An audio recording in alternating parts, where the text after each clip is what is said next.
o neocolonialismo.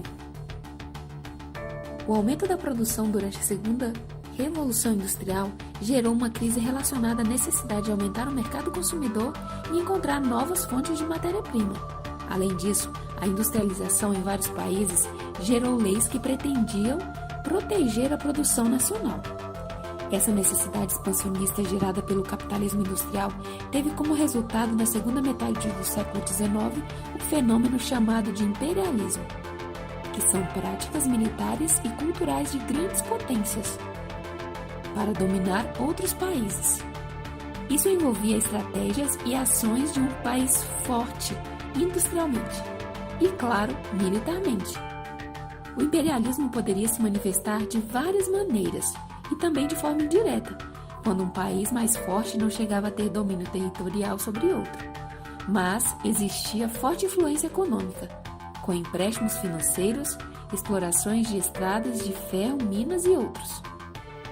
No entanto, a maior expressão do imperialismo iniciado no século XIX foi a conquista territorial de regiões da África e da Ásia. O processo foi chamado de novo colonialismo, ou seja, neocolonialismo, uma nova forma de colonizar. No antigo colonialismo, o principal alvo tinha sido a exploração da América, embora existissem domínios na África e na Ásia. A prática do mercantilismo foi muito forte entre os séculos XVI e XVIII, quando surgiram grandes mudanças na economia capitalista. Já no século XIX, a condição de potência estava associada a maior quantidade de colônias, que fosse impossível administrar. A necessidade de expansão do comércio, mercado consumidor e aquisição de matérias-primas foi a principal razão que impulsionou a ampliação das conquistas territoriais. Nesse novo processo de colonização, foi utilizada algumas justificativas. Olha só, era difundido nos países europeus a ideia de que a colonização de outros territórios ajudaria na melhoria das condições de vida de toda a população, inclusive do operariado, que reivindicava melhores salários e condições de trabalho. A competição entre países era amplamente divulgada, com o intuito de estimular o sentimento nacionalista e fortalecer a ideia de que a conquista interessava a todos, independentemente da classe social. De qualquer maneira, apesar do discurso das possíveis vantagens do neocolonialismo, na Europa havia problemas ligados à evasão de trabalhadores do campo para as cidades, que não ofereciam oportunidades a todos. A conquista europeia era justificada de acordo com o discurso da época, a partir da suposta necessidade de levar a civilização aos povos considerados atrasados. A civilização envolvia, nesse sentido, a cultura europeia e suas novidades tecnológicas. Conquistar o outro, portanto, seria um ato de humanidade dos povos superiores. Que humanidade, hein? Destruir a cultura dos outros e explorar até a última gota. Outra forma de justificar o domínio europeu foi a expansão missionária tanto de católicos como de protestantes. Antes de 1880, em diversas ocasiões, expedições missionárias precederam os colonizadores, mas também ambos entravam ao mesmo tempo. Assim, os governos europeus procuravam utilizar as missões de acordo com os seus interesses nacionais. O conhecimento científico da época era popularizado por meio de jornais, revistas e diversas obras que pretendiam tornar conhecidas as novidades. Formou-se assim um imaginário que incorporava cada vez mais as ideias evolucionistas, onde a obra de Charles Darwin defendia a evolução das espécies biológicas com base na sobrevivência dos mais capazes, e esses capazes eram defendidos pelos europeus como uma raça superior.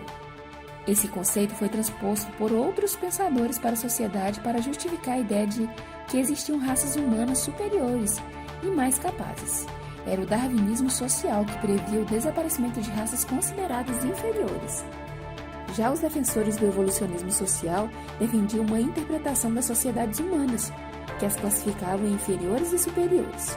Todas as sociedades teriam uma mesma trajetória, rumo ao progresso, mas elas se encontravam em estágios diferentes. Exemplo: o pensador estadunidense Lewis Morgan publicou A Sociedade Antiga, que diferenciava 3 estágios da evolução da humanidade: selvagem, barbárie e civilização.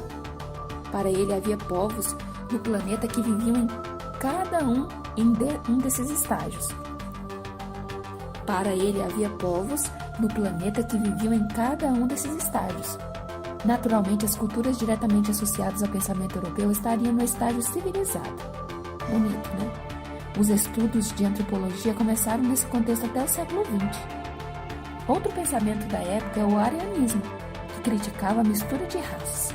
O ariano, ou europeu puro, seria superior a outras raças como os semitas, incluindo principalmente os judeus. Por fim, é importante mencionar as ideias da eugenia, palavra de origem grega eu, bom, e gênesis, geração ou origem.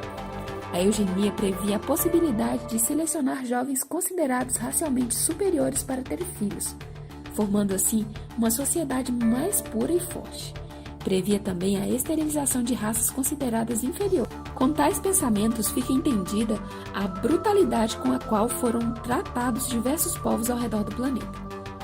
Com o potencial de armamentos mais sofisticados, os europeus conseguiram conquistar diversas culturas antigas, abrindo um período de exploração que trouxe graves consequências para a geração atual. Enfim, o neocolonialismo é uma nova forma de explorar povos, com base na industrialização. Essa é uma pequena definição sobre o neocolonialismo e as justificativas dessa exploração. Se você gostou do vídeo, deixa aqui o seu like e, claro, o seu comentário. Se inscreva.